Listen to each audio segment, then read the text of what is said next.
This is the story of Qantas Airlines Flight 94. The A380 is the world's largest passenger plane, bar none. The plane is so large that most of the world's airports can't even handle the plane. The thing is, this handicap extends to when the plane needs to make an emergency landing. So when you're in an emergency, putting this plane down is a task. The pilots of Qantas Flight 32 had to make that choice. 7 years after that, in May of 2017, another pair of Qantas pilots faced the same dilemma, but their story is far less known, and this is the story of Qantas Flight 94. On that day, Qantas 94 was an A380 that was flying the route between LAX and Melbourne. The plane was loaded to the brim. At takeoff, the plane weighed 569 tons, very close to the max takeoff weight of 575 tons. As the plane took off, the controllers cleared the plane up to its cruising altitude of 32,000 feet. After the jet settled into its cruising altitude, the captain and the first officer decided to take a break, and the other pair of pilots took over. The first officer and the second first officer were now in control of the plane. These guys were in a rhythm. 2 hours into the flight, the pilots requested the clearance to climb to flight level 340, and they got it. So the pilots pushed all four engines to 93% of power.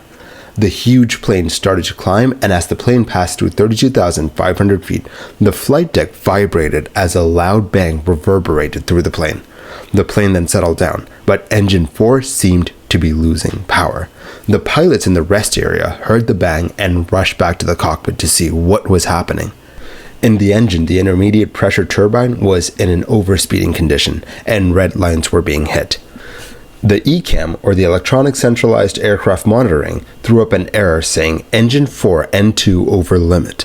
The faults kept piling on, and the pilots worked the checklist. Now, the FADEC, or the Full Authority Digital Engine Control, was failing. The FADEC is this computer that controls a lot of what's going on in the engine. Think of it as the brain of an engine. In this case, since the FADEC was failing, the FADEC failed into an alternate mode.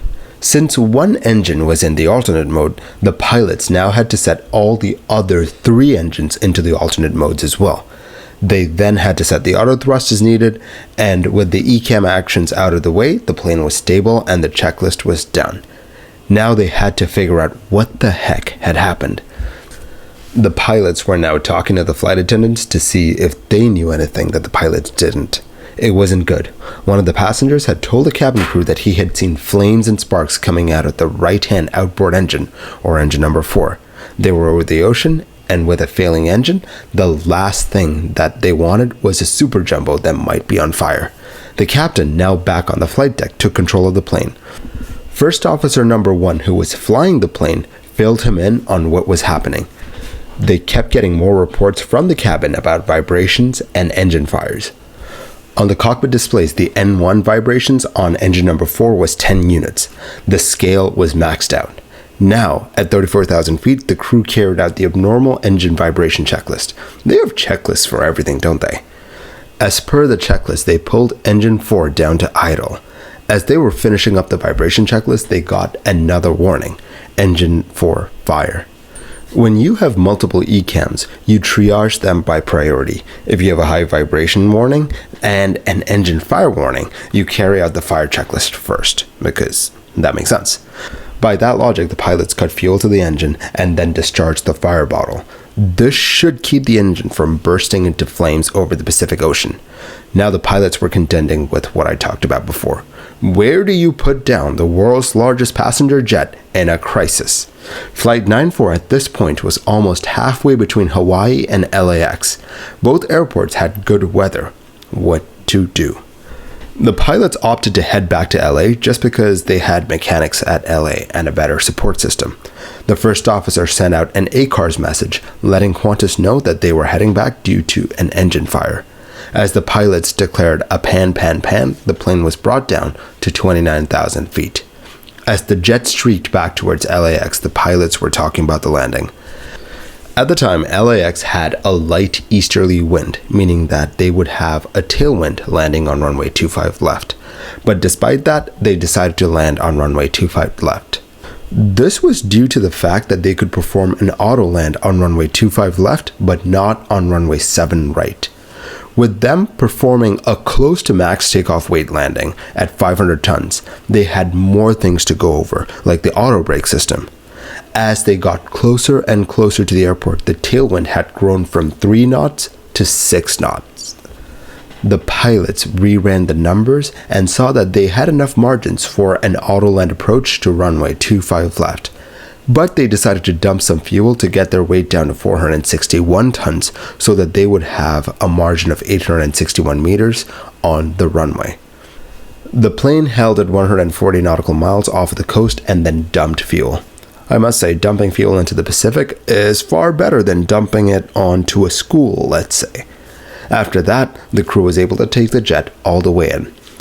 As the Super Jumbos slowly touched down, the pilot slowly braked, opting to use more of the runway for a gentler stop. The brakes got all the way up to 535 degrees Celsius or 1,000 degrees Fahrenheit. But hey, this is what the A380 was designed for. The plane then slowly taxied off of the runway. Everyone on Flight 94 was safe. These pilots had put the world's largest passenger jet back on the ground in an emergency. That's 2 for Qantas pilots, none for damaged A380s, for those of you keeping score at home. Once on the ground, the investigators had a question. Well, a couple actually. One was, why did the engine explode and catch fire?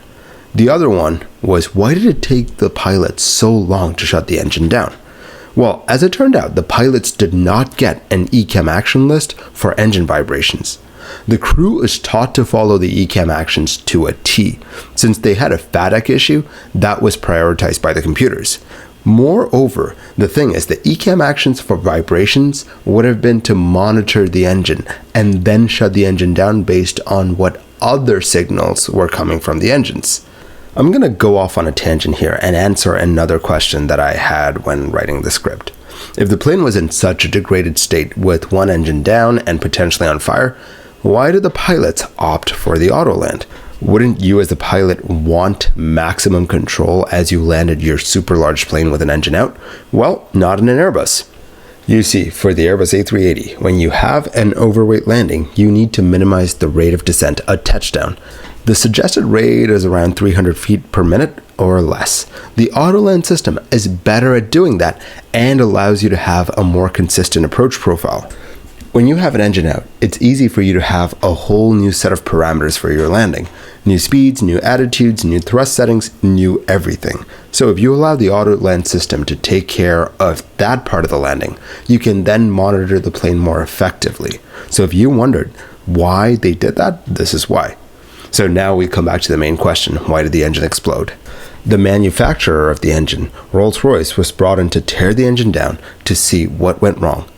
Well, Rolls-Royce found that the low-pressure turbine of stage 2, or LPT2, had internally corroded. A quick explanation on how jet engines work. To quote the great James Make, suck, squeeze, bang, blow. Well, the squeezing bit is done in stages. The air is forced through tighter and tighter spaces. Each stage has its own compressor blades, and in this case, the second stage compressor blades shattered, sending shards down into the engine, causing significant damage deep into the engine. How did the corrosion happen, you ask? The hollow compressor blades were cleaned in July of 2015. The cleaning agents left a little bit of residue, meaning over the years the residue had weakened the blades to the point where they cracked on this fateful day. What's really weird about this accident is the fact that there was no sustained fire in the engine like the pilots had believed. So where did those warnings come from? To find that out, the technicians looked deep into the engine to find what could have triggered the sensors into triggering a spurious fire warning. The fire warning system was all good, at least from Rolls-Royce's perspective. So they sent the sensors to the manufacturer of the sensors. The manufacturer said that the unit was worn down in such a way that the unit would be more susceptible to vibrations, meaning that it would have generated a fire warning without an actual fire. What about the passengers? What did they see? Well, it could have been a couple of sparks and flames from the engine disintegrating inside, not the components under sustained combustion. Not good by any means when you're 34,000 feet in the air, but not on fire bad. With the issue identified, Rolls-Royce looked at other engines and they found 12 other engines that had the same issue. In certain engines, the stage 5 blades had the issue and they were replaced. After this incident, the way the engines were cleaned was changed. Now they added some pressurized water to make sure that the residues were cleaned and none remained. It was a simple fix, but it was a fix that made flying safer, especially on the mega jumbo that is the A380.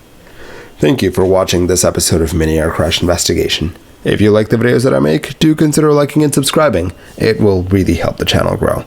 I will catch you guys next time. Stay safe.